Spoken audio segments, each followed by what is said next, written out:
Bonjour à toutes et à tous. Du coup, bienvenue et merci pour votre participation à cette deuxième journée de web séminaire professionnel proposée par le Salon du Livre et de la Presse Jeunesse en Seine-Saint-Denis. Du coup, 2 journées composées de plus de 80 rencontres avec l'édition de jeunesse. Nous sommes également heureux de vous inviter au salon qui s'apprête à ouvrir ses portes mercredi prochain, le 30 novembre, et qui se déroulera jusqu'au 5 décembre à Montreuil. Du coup, en tant que professionnel du livre et de l'enfance, il vous suffit de vous accréditer en ligne sur slpj.fr pour vous y rendre en accès libre sur toute la durée de l'événement et nous vous y attendons nombreux.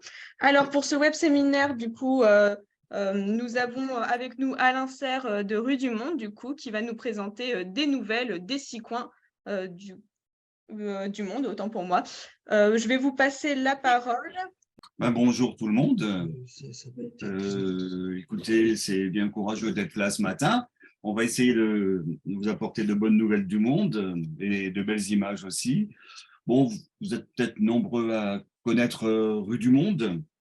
C'est un drôle de nom hein, que j'ai trouvé dans ma petite tête il y a 26 ans maintenant, avec la rue et le monde. Voilà, j'ai cherché ce que ça allait s'appeler Square du Monde, Place de la Planète, Rond-Point, Ruelle, on ne savait pas encore. Mais on s'est arrêté sur cette rue du Monde qui fait un peu l'aller-retour entre le jeune lecteur hein, et l'autre bout du monde. Souvent, j'explique aux enfants que Rue du Monde s'appelle Rue du Monde parce que c'est un peu une rue de papier qui se déroule depuis la maison de chacun jusqu'à d'autres maisons à l'autre bout du monde. Voilà. Alors, notre maison, peut-être parce qu'elle s'appelle Rue du Monde, euh, fait vivre de manière particulière cet aller-retour entre des livres que l'on trouve à l'autre bout du monde et qu'on fait partager par les enfants d'ici, et des livres que l'on crée ici et qu'on réussit à faire partager avec des enfants à l'autre bout du monde. Et ça, c'est un vrai bonheur, cet échange. Les professionnels du livre, de l'édition, de l'éducation ne connaissent pas toujours ces allers-retours. Non, on a décidé de mettre l'accent cette année sur ce sujet-là, puisque Désir de monde, hein, c'est le thème du salon du livre et de la presse jeunesse cette année. Donc, on met l'accent là-dessus pour vous raconter un petit peu comment ça fonctionne. Ça fonctionne, je dirais, tout simplement là aussi, au coup de cœur. Et moi, je parcours les salons. On a de très nombreux échanges avec des éditeurs du monde entier, avec qui il y a un feeling particulier par rapport à ce qu'est notre catalogue, ce qu'est leur catalogue. Et on fait des découvertes fabuleuses, comme par exemple dans notre petite collection qui s'appelle Coup de cœur d'ailleurs, qu'on poursuit au fil des années. Et on a des petites merveilles qui ne sont pas forcément les livres les plus connus de Rue du Monde, mais j'avais envie de mettre l'accent aujourd'hui hein, sur cette petite collection avec des merveilles comme par exemple, vous allez voir, je crois, des images apparaître sur votre écran. Non, on n'y est pas. Il y a un petit souci. Pourquoi? Comment? On va essayer de régler ça.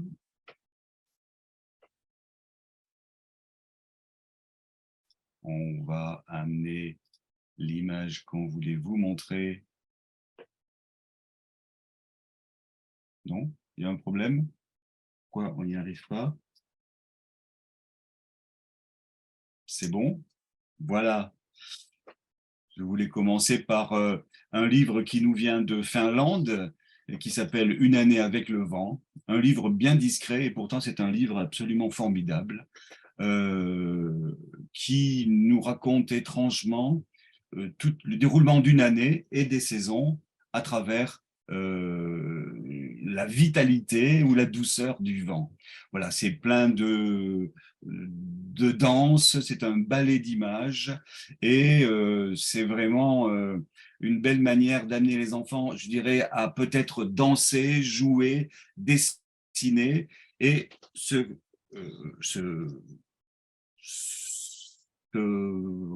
aller à la rencontre de ce personnage atypique, invisible, qu'est le vent. Voilà, ça vient de Finlande.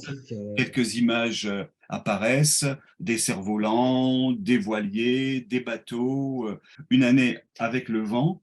Je disais donc, c'est un petit livre qui vient de Finlande où le personnage est invisible en quelque sorte. Et pour les petits enfants, c'est miraculeux de découvrir un livre avec un personnage invisible. qui est donc le vent. Voilà. Et c'est extrêmement intéressant de travailler avec les tout petits, notamment, sur le graphisme, les gestes de cette artiste finlandaise qui est magnifique. Et c'est une des petites merveilles que j'ai été heureux de découvrir et de partager avec vous. Ensuite, on va passer peut-être à un autre titre. Voilà, Ri, il est sorti il n'y a pas longtemps. Il est aussi pour les tout petits. C'est une petite merveille qui nous vient de Corée, dans cette même collection Coup de cœur d'ailleurs, une petite merveille qui nous vient de Corée et qui est un sujet très rare pour la petite enfance, qui nous raconte qu'est-ce que c'est que l'agriculture. Qu'est-ce que c'est que l'agriculture avec à la fois un dessin très simple et des jeux de typos qui nous montrent les mots très simples et très forts qui apparaissent. Voilà, désherber, ri, c'est le bruit de la moissonneuse qui ramasse le riz. Et donc, il y a tout le processus de la plantation, de l'arrosage, de la récolte. Et voilà, c'est un livre fabuleux pour raconter qu'est-ce que c'est l'agriculture. On a bien besoin de partager ça avec les petits. Et en même temps, on leur raconte le bonheur des lettres, le bonheur des mots et le bonheur des images. Un livre très discret, qui est passé presque inaperçu. J'avais vraiment envie de vous encourager à le découvrir rapidement. Ensuite, on vous montre là un livre qui vient d'Ukraine. Vous savez peut-être, on a le bonheur de publier deux grands artistes ukrainiens. Ils ne sont pas nombreux à publier en France. Romana et Andrei sont deux jeunes artistes qui sont maintenant reconnus dans le monde entier, qui ont été maintes fois primés à Bologne. Et celui-ci, ce titre-là, Maya qui aime les chiffres, a été leur premier livre que nous avons publié. On a bien sûr un autre magnifique ouvrage qui évoque la guerre et qui évoque la paix. Je vous invite vraiment à le partager. Il est signé donc, de ces deux artistes ukrainiens. Voilà. Ici, c'est l'histoire d'une petite gamine qui est passionnée par les chiffres. Voilà, ça m'a bien plu, moi, de tomber sur un bouquin où c'est une fille qui est passionnée par les chiffres, les comptes, les sciences, l'astronomie, comme sa maman d'ailleurs, qui est prof de maths dans l'histoire. Et voilà, c'est un livre qui réunit beaucoup d'intérêt pour le jeune lecteur, graphiquement et du point de vue du sens. Ensuite, on avance pour une autre destination extrêmement rare dans le livre jeunesse, la Mongolie. Ma petite maison ronde, un petit bijou d'album qui là va nous faire découvrir le quotidien de la vie d'un petit bébé qui vient de naître. Hein, on vit avec lui sa première année dans la yourte, avec le déplacement de la famille. C'est absolument somptueux. Et alors là, on est dans le cas d'un exemple dans cette collection où on nous raconte comment on vit ailleurs. C'est une des fonctions de la littérature jeunesse qui s'ouvre au monde. Mais ce qui est le plus important pour moi, c'est qu'à travers ce vivre ailleurs, mais tellement différent, c'est une famille de nomades qui se déplace avec les troupeaux, avec les saisons, et le petit bébé, il vit sa première année comme ça, en balade, à dos de chameau. Et le plus important pour moi, c'est de montrer aux enfants qu'à travers des exemples de vie tellement différentes, on touche à quelque chose d'universel. C'est-à-dire, il y a le jeu individuel, le jeu JE individuel, et il y a le nous collectif et la beauté de la naissance, la beauté de vivre en famille, qui sont là, des valeurs universelles. Et c'est magnifique que le jeune enfant découvre cet aller-retour, je dirais, ce regard par les deux bouts de la lorgnette, en fait, le micro et le macro. Nos livres jeunesse servent aussi à cela. Une autre couverture pour un livre qui vient de loin, un poney pas comme les autres, voilà, qui vient de Finlande et qui est sorti cette année. Un livre très étonnant, très drôle, qui permet d'évoquer le handicap. C'est pas courant, le handicap et la différence.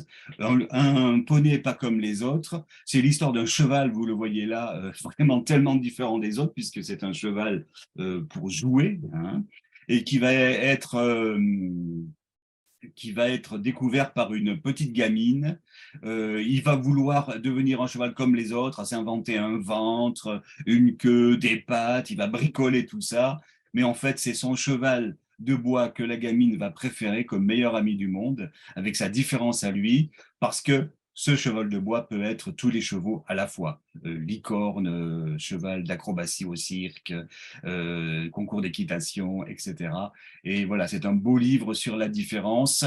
Un de ces livres aussi qui est resté très discret, il y a une timidité peut-être chez certains libraires, c'est certains clients d'aller vers des livres comme ça un peu étonnants. Et pourtant, c'est là que la littérature jeunesse et ses valeurs de découverte, d'audace vivent le mieux, je crois. Encore quelques couvertures, plus rapidement. Maintenant, moi j'adore La pluie, un livre qui nous vient de Turquie, très étonnant, qui nous raconte une petite fille qui ne voit pas, qui n'entend pas, pardon, excusez-moi, qui n'entend pas et qui n'entend pas la musique et qui adore la pluie, à la différence de tous ses copains et ses copines. Elle adore la pluie, pourquoi? Parce que elle perçoit les rythmes de la vie et les rythmes de la pluie, et c'est sous la pluie qu'elle danse. Très beau sujet, très beau livre audacieux. En Turquie, ça commence à bouger du côté de l'image. On a envie d'accompagner aussi ce genre de mouvement. Ce livre, vous le connaissez peut-être, en tout cas son frère, le premier, hein, ce poisson et ce chat, un livre tout en gravure en noir et blanc qui nous vient d'Australie et qui évoque les différences, puisque c'est un chat et un poisson, hein, qui vont réussir à vivre une amitié ensemble. Voilà, un magnifique travail d'artiste australien. Livre splendide venant d'Allemagne qui évoque Alzheimer, ce type de problème où les petits renardeaux vont prendre en charge le vieux renard de la famille et qui commence à perdre la tête alors qu'il était vraiment le héros de la famille. C'est très touchant, très très réussi et on vous encourage sur ce sujet-là à le partager avec les enfants. Un autre regard aussi intéressant, Regard d'en haut, qui nous vient de Corée, un livre très fort qui évoque le handicap, un livre audacieux. Alors là, ça a été un bon succès parce que peut-être il y a tellement peu de livres qui permettent de parler du handicap que celui-ci, qui est gonflé, on le voit dès la couverture, hein, a réussi à toucher le public. On était content de l'avoir trouvé. Il a bien été pris en charge par tout un public, comme celui-ci, Le Petit Chaperon Rouge qui n'y voit rien, qui est un sommet de malice et d'intelligence, où le Petit Chaperon Rouge qui est aveugle va réussir à dompter, j'ai envie de dire, hein, maîtriser le loup qu'il va trouver sur son chemin, euh, et il va réussir à en faire en fait son chien. C'est extraordinaire, la puissance de ce petit gamin, de cette petite fille aveugle, comment elle va réussir à mettre le loup, je dirais, dans sa poche. C'est extrêmement intéressant pour les enfants de voir comment on peut se défendre avec parfois peu de moyens et comment on peut triompher grâce à l'intelligence et, je dirais, le ressenti de la relation avec beaucoup de finesse. Un livre très fort. Un livre pas courant sur les tatouages. Il y a beaucoup de tatouages et très peu de livres qui les racontent. Donc, j'étais content de trouver ce livre aux États-Unis et on le partage avec les enfants d'ici. C'est un papa qui raconte son tatouage, tout ce qu'il y a à l'intérieur de ce tatouage, qu'est-ce que ça signifie. Et voilà, c'est une manière au sein de la famille, d'embarquer tout le monde, parents, grands-parents, autour de ces pratiques que tout le monde ne comprend pas toujours, mais qu'on a envie d'éclairer par ce genre de regard. Cette bouteille à la mer de la formidable Rachin Kayrieh, qui est une jeune iranienne, c'est un conte très fort, très dense, un magnifique livre pour enfants qu'on est fier de publier en France et qui évoque le départ pour longtemps, pour le travail en mer du papa. Et le papa va envoyer des sortes de messages sur la plage dans des bouteilles. Et le petit gamin va trouver ces bouteilles et il va finir à la fin par une sorte ces sortes de symboles qu'il va réunir à faire revenir le papa. C'est le jour où en Iran on fête le nouvel an, c'est-à-dire au printemps. Très beau livre, beaucoup de finesse, de raffinement. Voilà, vous voyez ce qu'on trouve ailleurs de nos frontières. Hein. On est tous conscients d'avoir un très beau livre jeunesse en France, mais on oublie souvent tout ce qui se passe ailleurs, qui est une merveille. Et puis, dans cette même collection, un de nos très grands succès, cette série autour de ces petits bonshommes, là, ces petits personnages, ces petits jouets, en fait, hein, et qui vivent ensemble, filles et garçons. Ils sont très férus pour tout ce qui est le matériel technique, les engins de chantier, de travaux publics. Ils utilisent tout ça à merveille et ils font des miracles, comme par exemple sauver un petit chat. C'est l'un des grands succès de Rue du Monde. Voilà. On essaye, vous l'avez compris, de diversifier l'image du monde auprès des enfants d'ici. On essaye de leur donner de nouvelles ouvertures graphiques aussi. Hein. Vous avez vu la belle diversité de cette palette. Et donc, on fait aussi, bien sûr, avec nos livres, le chemin inverse. Hein. Je vais passer sur quelques grands succès comme ça de ce qu'on a pioché à l'étranger.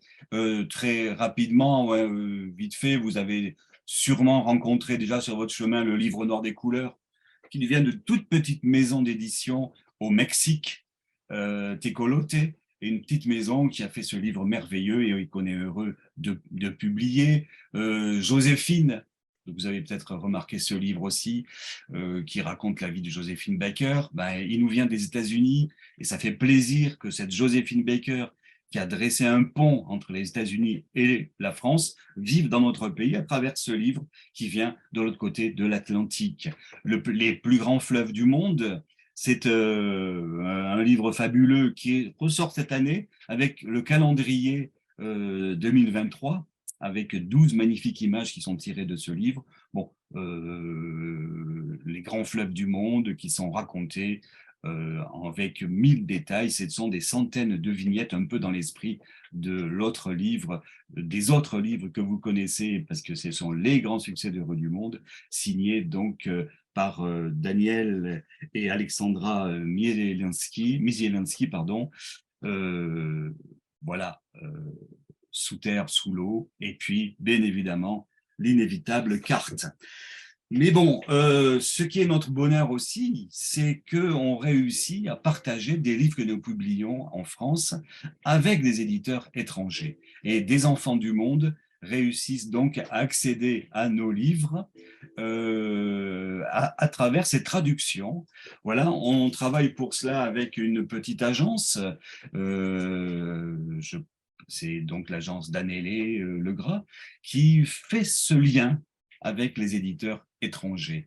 Et dans ces petites merveilles que nous avons publiées à l'étranger, il y a une très belle réussite avec J'ai le droit d'être un enfant. Ce qui fait plaisir, c'est que ce que les éditeurs à l'étranger aiment chez nous, aiment traduire dans leur pays, c'est souvent ce qui fait notre identité et notre différence.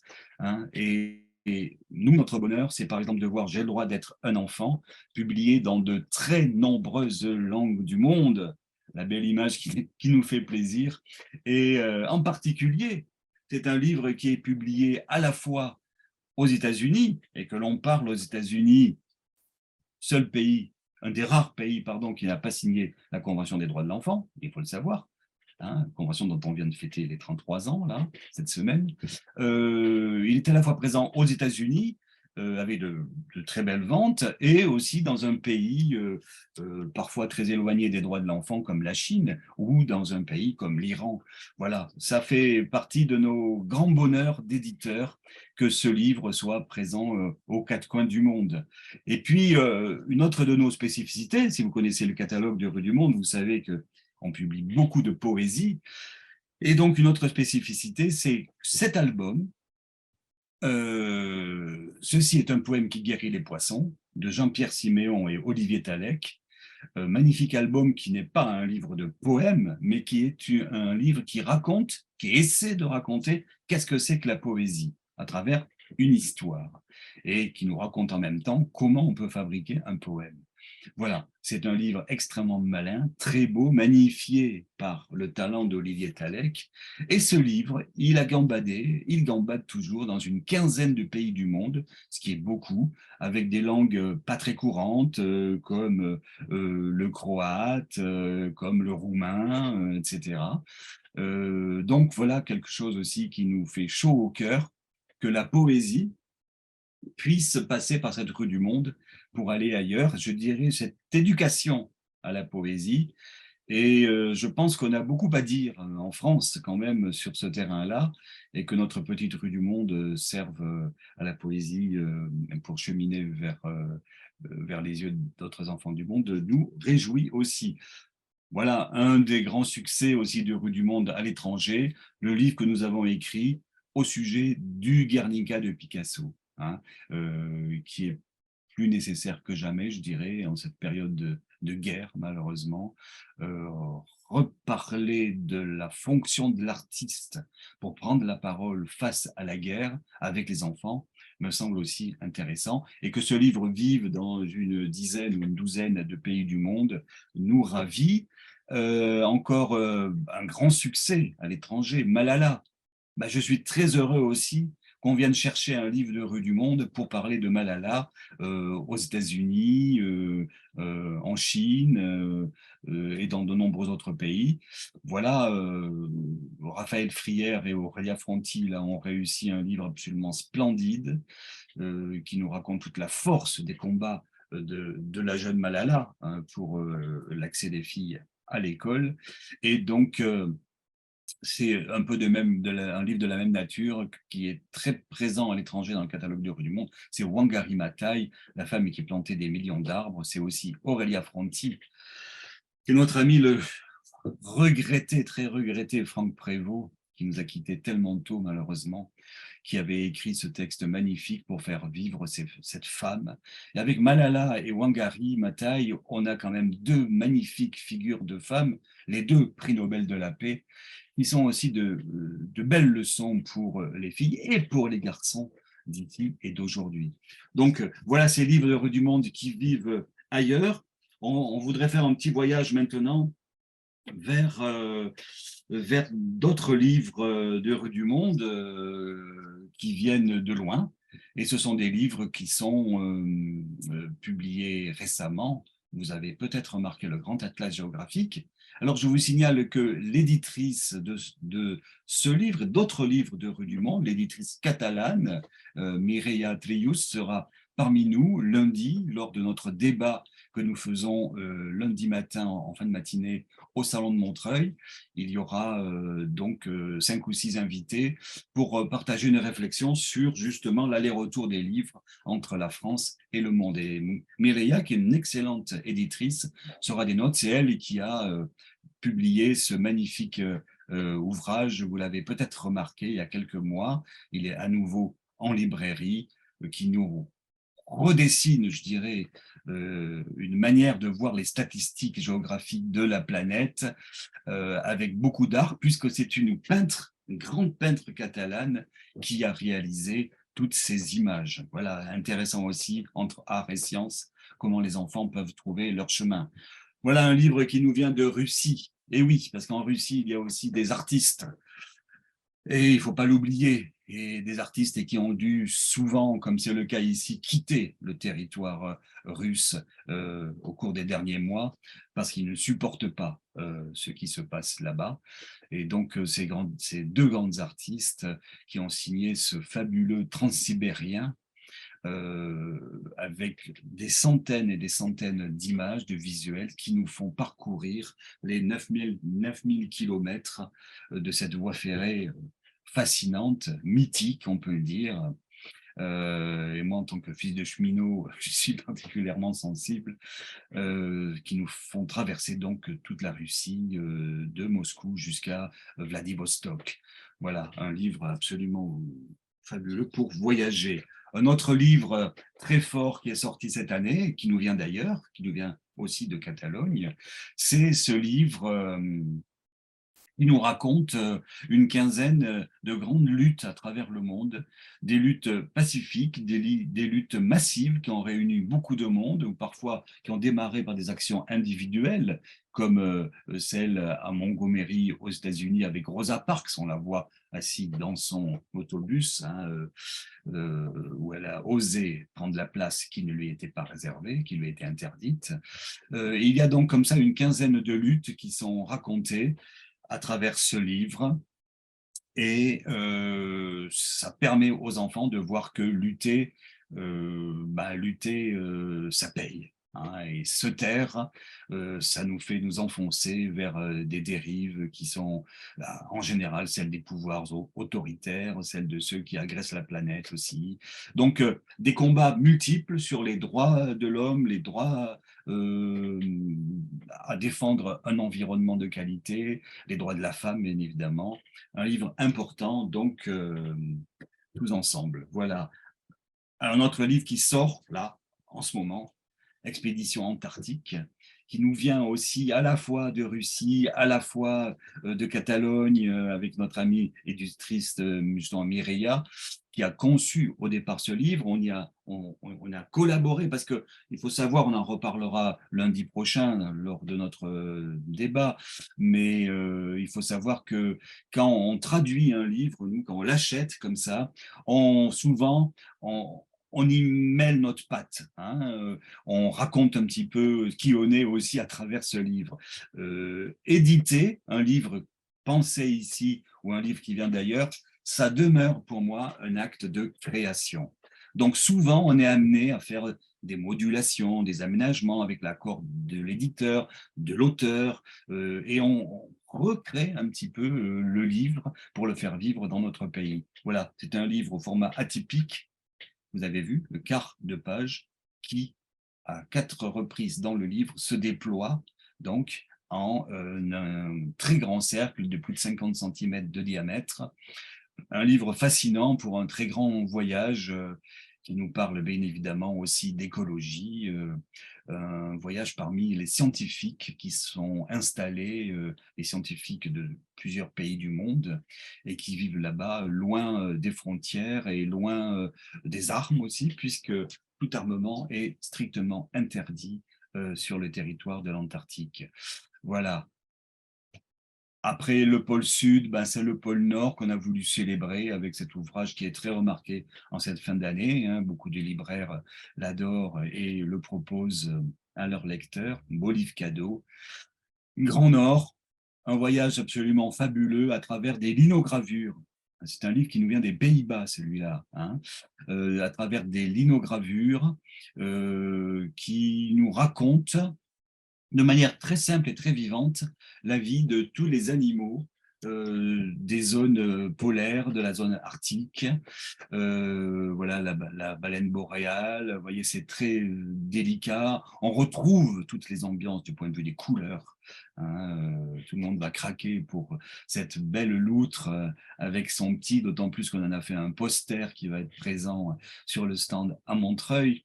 Donc ça va faire rêver plein de gens sur les murs, plein de gamins sur les murs de leur chambre, le Macaremoine. Voilà, c'est un gros bouquin de 80 pages qui, je pense, va nous rendre définitivement amoureux de toute la faune de ces zones polaires qui sont...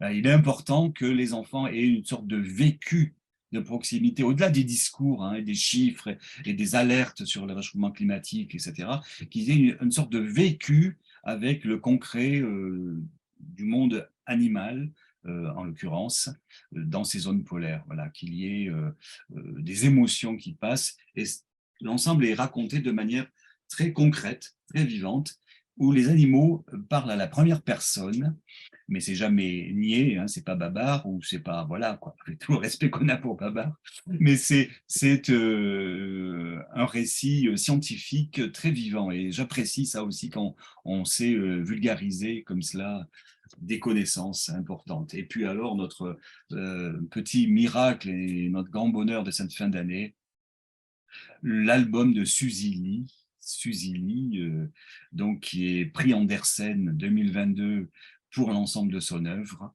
Un album miraculeux, un gros album de plus de 140 pages, qui nous raconte de manière absolument fascinante, avec beaucoup de liberté, qui nous raconte l'été de Vivaldi. Voilà, l'été de Vivaldi, quasiment sans texte, avec des images qui se déroulent au fil de la musique. Voilà, c'est l'été qui explose, la saison des bonheurs, des rencontres, il y a à la fois l'orchestre, il y a la manière de vivre ensemble la musique, il y a bien évidemment un QR code dans le livre qui permet d'accéder à la musique. Quel bonheur de dérouler ce livre avec des enfants. Voilà, c'est le salut final, hein, le salut final, parce que c'est entre un spectacle, un concert, les joies estivales des gamins dans les prairies en s'arrosant. C'est une jubilation qui nous raconte en fait, qui nous raconte très très librement que la musique, on peut la voir dans ses yeux, en fermant les yeux. On peut voir le grand spectacle de la musique en fermant ses yeux. Et quand on voit des images, on peut aussi écouter la musique des images. Voilà, c'est un magnifique ouvrage pour éduquer l'enfant à cet aller-retour entre les arts, entre les sens. Très, très beau cadeau à offrir à un gamin et quel bonheur de le lire avec lui en écoutant donc Vivaldi et son été, l'une de ces 4 saisons. Donc voilà, on était donc, on revient à l'image où on se revoit tous ensemble là. Oui, donc on a déroulé pas mal de livres dans cet aller-retour, hein, des livres venus d'ailleurs, des livres que nous essayons de faire vivre ailleurs. Si vous avez des petites questions, je vois des choses qui apparaissent. On nous remercie pour cet émerveillement, mais tant mieux, merci. Mais ce que vous percevez peut-être, c'est que nous-mêmes, nous sommes émerveillés de ce que nous faisons. Et pourvu que ça dure, sinon il faudra arrêter, je crois. Hein. Comme un petit peu tous les acteurs de la lecture publique en France, hein, qu'ils soient enseignants, bibliothécaires, libraires, on vibre avec les livres. Certes, ils nous font vivre, mais on les fait vivre surtout. Et quel bonheur quand on réussit le partage. Et les livres que je vous ai montrés, ce grand voyage que vous avez faire autour de la planète ce matin, vous comprenez bien qu'ils nous nourrissent dans notre quotidien et qu'ils nous donnent envie de poursuivre parce qu'il y a encore beaucoup de trésors qu'on veut faire découvrir aux enfants. Voilà, je crois que on est dans des métiers où il ne peut y avoir que ces vibrations, que cet émerveillement, le mot est juste, je crois, cet émerveillement devant ce petit bloc de papier et tout ce qui peut receler comme liberté, bonheur, sensation, émerveillement, amitié, chaleur, tendresse, colère. Voilà, et je dis souvent qu'on ne se bat pas pour apprendre à lire aux enfants. Non, on se bat pour apprendre à aimer lire. À nous de choisir, nous, éditeurs qui sommes à la source des livres, de choisir les livres qui vont leur donner envie d'aimer lire. Ils vont aimer découvrir les petits gamins de Mongolie, ils vont aimer découvrir la petite chaperon rouge chinoise qui fait face au loup en faisant son chien. Ils vont avoir beaucoup de bonheur à découvrir comment Suzy Lee fait exploser sur le papier la musique de Vivaldi. Voilà, on est dans cet élan de passion et c'est pour ça qu'on est très malheureux. On est très malheureux aussi quand c'est si difficile de faire vivre des livres parfois. Quand c'est un combat qui a du mal à réussir et qu'il faut encore et encore faire nos preuves, livre après livre. Et quelle douleur d'assister, je vais être un peu rude dans mes mots, mais d'assister à un véritable effondrement de la présence du livre à l'école, avec l'effondrement des BCD. Les plus anciens connaissent peut-être le sens de ces 3 lettres, bibliothèque, centre documentaire, qui étaient des bibliothèques, qui sont toujours des bibliothèques par endroits au cœur de l'école, avec toute une vie de la classe qui, quand on aborde un sujet, ben, on va piocher dans les bouquins, qu'est-ce que disent les livres, qu'est-ce qu'on peut vivre avec, parfois on peut les prêter même aux familles. Il y a un véritable effondrement de cette pratique des BCD et je trouve que c'est très grave. Il y a de nombreuses difficultés dans les médiathèques pour maintenir leur budget. Et de nombreuses médiathèques nous font signe pour nous dire comment c'est dur aujourd'hui. Tout ça est très inquiétant, d'autant plus que, excusez-moi d'être un peu direct, d'autant plus que nous sommes dans cette année consacrée à la lecture par le président de la République. C'est quand même paradoxal que l'on célèbre justement, je dirais, la lecture en faisant une grande cause nationale 2022 et qu'il y ait ces abandons par ailleurs. Donc, on est émerveillé, comme on le disait tout à l'heure avec la parole d'une participante, on est émerveillé, mais on demeure toujours en colère, fâché, mobilisé quand il s'agit de défendre cette littérature jeunesse, qui est un vrai trésor national, on peut le dire comme ça. Hein. On a découvert au fil des années combien le polar était un trésor national, par exemple, qui était parfois méprisé. Et on n'a pas encore dans ce pays complètement découvert comment la littérature jeunesse est un véritable trésor national qu'on nous envie un peu partout dans le monde. Comment la littérature de jeunesse a tellement peu de place dans les médias aujourd'hui, comment elle est ignorée, et comment l'école n'a pas les moyens financiers et en formation, où c'est encore plus l'effondrement, hein, de faire vivre et développer cette littérature jeunesse. Donc voilà, on va devoir se retrouver les uns les autres encore sur bien des combats.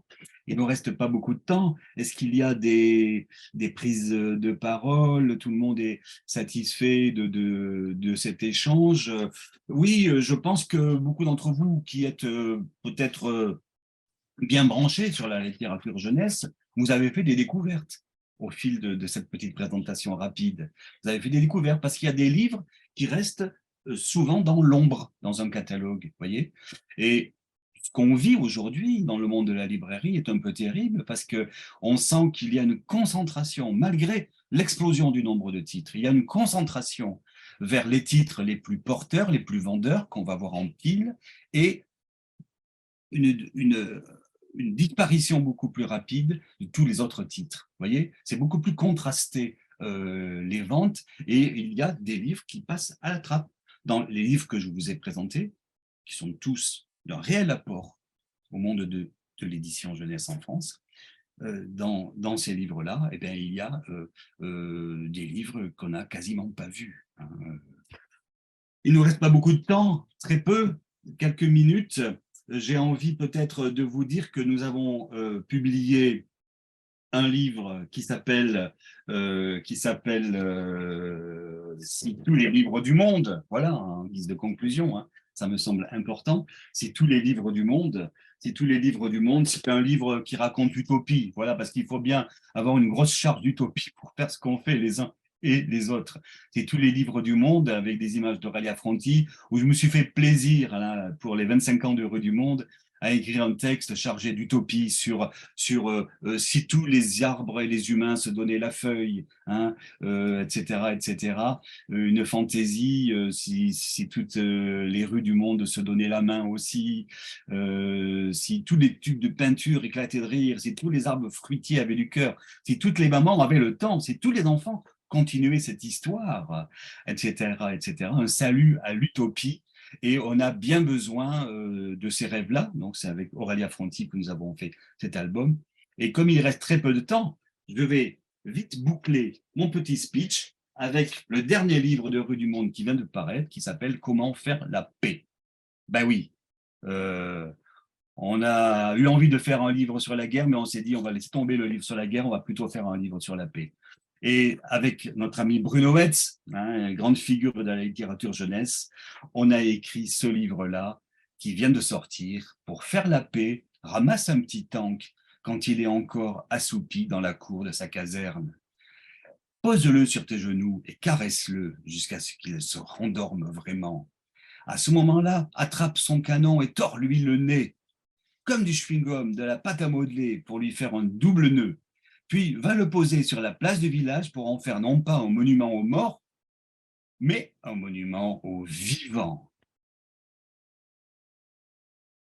Reproduis l'opération aussi souvent que tu pourras, aussi souvent que tu pourras, aussi souvent que tu pourras, aussi souvent que tu pourras. Et le texte est suivi par sa traduction dans une vingtaine de langues, donc bien sûr le russe, l'ukrainien, l'arabe, l'italien, l'espagnol, le turc, l'arménien, le polonais, le japonais. Je vous laisse découvrir toutes les langues qui sont présentes. Une sorte de rêverie un petit peu en rêvant que le désarmement général de la Terre et des étoiles serait un jour possible. Voilà, on a bien le droit de rêver quand on est un enfant. On a bien le droit de rêver quand on est des grands comme nous sommes, nous, éditeurs, notre ami Francis Combe qui a fait ce texte, ou Bruno Hetz qui a fait les images. Et si ce n'est pas la littérature jeunesse qui partage ce souffle, cette grande rêverie, qui va le faire avec les enfants, hein? Donc, on espère que vous aurez envie de le partager largement et peut-être d'apprendre aux enfants ce texte, comment faire la paix. Voilà, il nous reste très peu de temps. Juste pour vous dire que vous pouvez nous retrouver, par exemple, dans le prochain Citrouille, la revue des libraires spécialisés jeunesse, et vous pourrez retirer sur le salon de Montreuil le dernier Citrouille qui paraît à cette occasion, dans lequel nous avons fait un article, je pense, important sur la question des enfants des migrants. Voilà. Vous pouvez nous retrouver, si vous êtes enseignant aussi, dans le numéro de cette semaine de Fenêtre sur cours du SNUIPP FSU, qui sort avec un coup de projecteur spécial sur 2 maisons, l'École des loisirs et Rue du Monde, avec de nombreux articles et portraits, notamment de Laurent Corvézier, une grande signature chez Rue du Monde, et d'Aurélia Fronti, dont vous avez vu passer aussi plusieurs livres. Voilà pour l'actualité un petit peu dans les médias. Malheureusement, les très grands médias vont parler un peu du Salon de Montreuil. C'est la seule fois où ils parlent du livre jeunesse dans l'année, mais ils ont vraiment tellement besoin de se faire tirer par l'oreille. Un salut à ce propos à notre ami Denis Chessou, qui a dû cesser sa magnifique émission sur France Inter, La Tulu mon petit loup. Respect et beaucoup de regrets que la radio nationale ferme ainsi cette porte. À très bientôt au salon, je l'espère. Au revoir et n'hésitez pas à nous faire un petit mail pour vous dire ce que vous avez aimé dans cet échange. Et s'il y a un livre qui vous a beaucoup plu, envoyez-nous un petit mail, on vous enverra peut-être un petit cadeau. Allez, merci, à bientôt.